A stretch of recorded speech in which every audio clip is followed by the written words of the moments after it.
नमस्कार दर्शक बंधु भेट सॉल्यूशन परिवार को आपको अनेक अनेक स्वागत। आपण मैंने आमर पूर्व वीडियो टी देखी गाई मानकर टीकाकरण एवं कुर्मीनाशक औषध केमती देवा। आज आम विषयटी को नहींचु केमी छेली चाष आरंभ करेंगे। आपणकर अल्प इन्वेस्टमेंट रे केमी अधिक उत्पादन करें कि अधिक प्रोडक्शन करें। तो से आम केतोटी टिप्स आपन को दौचु ताको आपण पालन करंतु आपण निश्चय लाभवान हो पारे।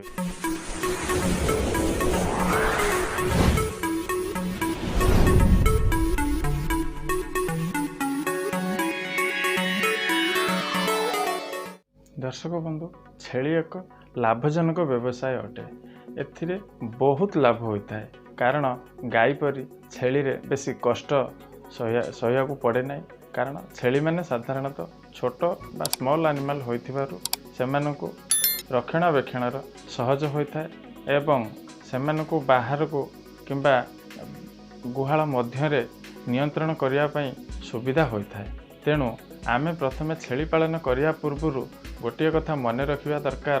छेली आम जो स्थान रे रखिबा से स्थान अल्प टिके उच्चा हवा दरकार।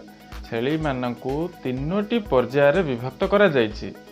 आम जो छेली पालन करूचंती तार विभिन्न प्रोसेस गुड़िक मु कहूची आपको। प्रथमे होची इंटेंसिव पद्धति कौन ना आम छेली को फार्म किंबा गुहाल जो छेली गुहाल आम करथिबा से छेली गुहाल मध्य रे रखिबा। सेमानंकु सेठारे संतुलित खाद्य दबा, घास दबा, नड़ा दबा देला परे सेमाने सेई फार्म मध्य रे रही सेमाने निजे बढ़िबे एवं निजर खाद्य पोषण करेंगे। द्वितीय पद्धति होची सेमी इंटेंसिव पद्धति होची जे किछि समय गुहाल मध्य रे रहिबे, किछि समय बाहर को चरिया पय जिबे। जथा आमे सखाळो छेली को अल्प किछि दाना देले, दाना देई तांको पानी पीबा को देले, तापर तांको बाहर को छाड़ देले चरिया को। छेली माने बाहर को चरिया को गले धरि निया जाओ आमे 8टार छेली को बाहर को छाड़िले तो सेमाने कौन करती ठीक गोटे बेल को पलि आसती।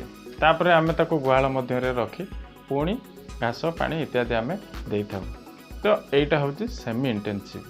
आ गोटे पद्धति होची फ्री ग्रेजिंग पद्धति होची आमे सखाळु ताको छाड़ी देले सेमाने दिन सारा चरी बुली पानी पी पुणी पलि आसिले।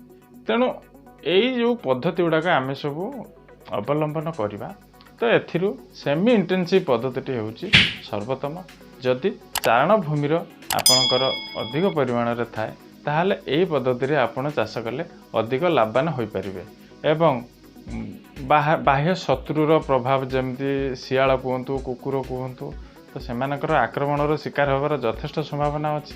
तेणु सेमानकु आबद्ध स्थान मध्य छाड़तु। सेमी इंटेंसिव पद्धति रे आपण बहुत लाभ करें। गुहाल प्रस्तुत हो सारिबा परे छेली किनिबा पई चिंता करंतु। विभिन्न प्रकार शंकर जातीय छेली आमर जहाँ कहते लंका छेली विभिन्न स्थान रे मिलुची, लंका बुदा मिलुची। तो आनी से तांकु निज फार्म मध्य रे रखि परिबे एवं तापई अलगा एक प्रकोष्ठ करी जेते गोटी बुदा रहिबे सेमानंकु अलग अलग प्रकोष्ठ करदेले भल किंबा गोटे बड़ प्रकोष्ठ करी 2-3टी बोदा को ता मध्य रे छाड़िबा भल। केबे भी माई छेली सहित बोदा मानंकु रखिबे नाही। रखिबा द्वारा बोदा माई छेली माने विभिन्न प्रकार रोग रे आक्रांत होइथान। छेली माने 2 वर्ष रे 3टी पर्याय रे पिला देइथांती। तेणु सेमानंकु यथासाध्य गर्भवती छेली जो माने अछंती सेमानंको पई अलगा स्थान किंबा कौनसी फांका प्रकोष्ठ मध्य को तांको छाड़ दियंतु जहाँ फल से माने आराम से सेठारे रही पारिबे। पुणी पिला जन्म कर सारिबा परे छेली बड़ माई छेली मानकु प्रकोष्ठ को आणंतु। हाँ दर्शक बंधु आमे जो आज मुख्य टॉपिक को नहींचु घरे बसी केमिति आपण छेली पालन करी लाभवान हो पारिबे।